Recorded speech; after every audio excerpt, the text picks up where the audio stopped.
इंदौर में दूषित पानी से अब तक 13 लोगों की मौत हो चुकी है। मंत्री कैलाश विजयवर्गीय ने क्या कहा है?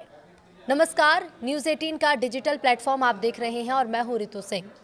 देश के सबसे स्वच्छ शहर इंदौर के भागीरथपुरा इलाके में दूषित पानी ने तबाही मचा दी है। 27 अस्पतालों में 169 मरीज भर्ती हैं और 1000 से ज्यादा लोग संक्रमित हो चुके हैं। न्यूज़ 18 की ग्राउंड रिपोर्ट में दिल दहला देने वाली तस्वीरें सामने आई। साफ शहर की चमक के पीछे छिपी ये कड़वी सच्चाई सिस्टम पर गंभीर सवाल खड़े करती है। देश के सबसे स्वच्छ शहर के भागीरथपुरा में दूषित पानी पीने से 169 मरीज 27 अस्पतालों में भर्ती हैं।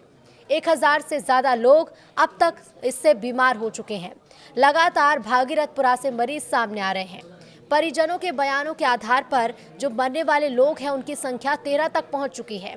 दूषित पानी की वजह से हो रही मौत के बीच भागीरथपुरा में हाहाकार मचा हुआ है। न्यूज़ 18 की टीम उस गली में पहुंची जो सबसे ज्यादा प्रभावित है। लोगों का कहना है कि आज भी यहाँ पानी आया लेकिन हमने भरा नहीं। करीब 6 महीने से गंदे पानी को लेकर शिकायत कर रहे हैं। इसी गली में रहने वाली सीमा प्रजापति के अस्पताल ले जाते वक्त मौत हुई थी। लोगों ने बताया कि उल्टी दस्त की वजह से वो बीमार हुई थी। सीमा प्रजापति का परिवार बहुत दुखी है। उन्हें समझ ही नहीं आ रहा कि अचानक क्या से क्या हो गया। भागीरथपुरा की गलियों से रोने की आवाजें। गली में घर के बाहर बैठे एक बुजुर्ग अम्मा मिली जिनकी आंखों में आंसू थे, हाथ में दवाई थी। उन्होंने कहा कि 25 साल का बेटा बीमार है लेकिन मजबूरी में कमाने गया है क्योंकि मुझे उल्टी दस्त हो रही है। हम रोज कमाते हैं, रोज खाते हैं, दवाइयाँ तो मिल गईं, शाम को लेकिन क्या खाएं। और बस इतना बोलते ही वो बुजुर्ग महिला रोने लगी। उसने कहा कि हमें पानी पीने से डर लगने लगा है। हमारी गलती क्या थी? हमने तो सिर्फ पानी पिया था। गलियों से दर्द की अलग अलग तस्वीरें सामने आ रही हैं। किसी की आंखों में आंसू हैं, किसी की आंखों में खोने का गम है तो कोई घर पर अकेला है। एक गली में 2 मासूम बच्चे मिले जिनका नाम गुरुतम पंथी 10 साल और अवनी पंथी जिसकी उम्र 8 साल थी। तीसरी कक्षा में बच्ची पढ़ती है और घर के बाहर दोनों मासूम बच्चे बैठे हुए थे। अवनी रो रही थी और उसके रोने की आवाज़ सुनकर जब हमारी टीम भी रुकी तो अवनी ने कहा कि माँ बीमार है, माँ को उल्टी दस्त हो रहे हैं, माँ अस्पताल गई है। पिता भूपेंद्र दोनों मौसी लीला और विद्या को लेकर अस्पताल गए हैं क्योंकि दोनों मौसी भी उल्टी दस्त की वजह से बीमार है। घर पर ये 2 बच्चे अकेले थे जिन्होंने कहा कि हमें डर लग रहा है, माँ की याद आ रही है। सिर्फ ये एक नहीं बल्कि ऐसी कई तस्वीरें हैं जो भागीरथपुरा के लोगों के दर्द और उनकी पीड़ा को बयां करती हैं। बताया जा रहा है कि इलाके में लंबे समय से सप्लाई हो रहे दूषित पानी के कारण लोगों की तबीयत बिगड़ना शुरू हुई। पहले इन लोगों को उल्टी दस्त हुआ, बुखार हुआ, फिर हालात ऐसे बने कि मरीजों की संख्या तेजी से बढ़ती चली गई। अस्पतालों में बेड कम पड़ने लगे और परिजन अपने बच्चों और बुजुर्गों को गोद में उठाकर इलाज के लिए भटकते भी नजर आए हैं। इसी बीच इस पूरे मामले की कवरेज के दौरान एक नया विवाद खड़ा हो गया। पत्रकारों के सवाल पर कथित तौर पर अपशब्द कहने के आरोप के बाद नगरीय प्रशासन मंत्री कैलाश विजयवर्गीय ने इस पर सफाई दी है। 200 लोग हॉस्पिटलाइज हो गए, करीब 198 जी। अभी डेंजर जोन में कोई भी नहीं है। एक वेंटिलेटर पे है, बाकी वो भी ठीक है।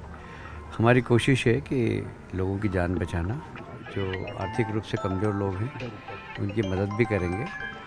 सरकार के अलावा समाज की तरफ से भी हम मदद करेंगे। किसी भी व्यक्ति को जो इस एपिडेमिक के कारण प्रभावित हुआ है उसको किसी भी प्रकार की तकलीफ़ नहीं हो।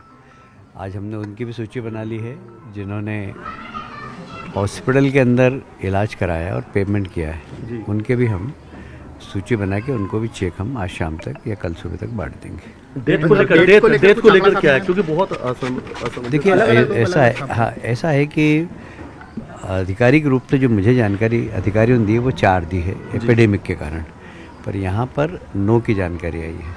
हम देख लेंगे, अगर ऐसा हुआ तो 9 लोगों को भी मुख्यमंत्री की घोषणा के अनुसार हम राशि बांटेंगे। हम 13 लोगों की मौत की बात जो सामने आ रही है। नहीं, 13 नहीं। मतलब बीमार कितने टोटल लग रहा है? मैंने बताया ना आपको कि 200 लोग भर्ती हैं सर, एक 198। मंत्री ने सोशल मीडिया प्लेटफॉर्म एक्स पर पोस्ट किया और लिखा कि वो और उनकी टीम पिछले 2 दिनों से बिना सोए प्रभावित इलाके में हालात सुधारने में जुटे हैं। कैलाश विजयवर्गीय ने लिखा कि दुख और तनाव की स्थिति में मीडिया के सवालों पर उनके शब्द ठीक नहीं निकल पाए, जिसके लिए वो खेद व्यक्त करते हैं। उन्होंने ये भी कहा कि सरकार की प्राथमिकता पीड़ितों को बेहतर इलाज उपलब्ध कराना है और हालात को जल्द से जल्द सामान्य करना है। फिलहाल प्रशासन द्वारा पानी की सप्लाई की जांच, वैकल्पिक व्यवस्था और इलाके में स्वास्थ्य शिविर लगाए जाने की बातें कही जा रही हैं, लेकिन जिन परिवारों ने अपनों को खोया उनके लिए ये घोषणाएं अब सवालों के घेरे में है।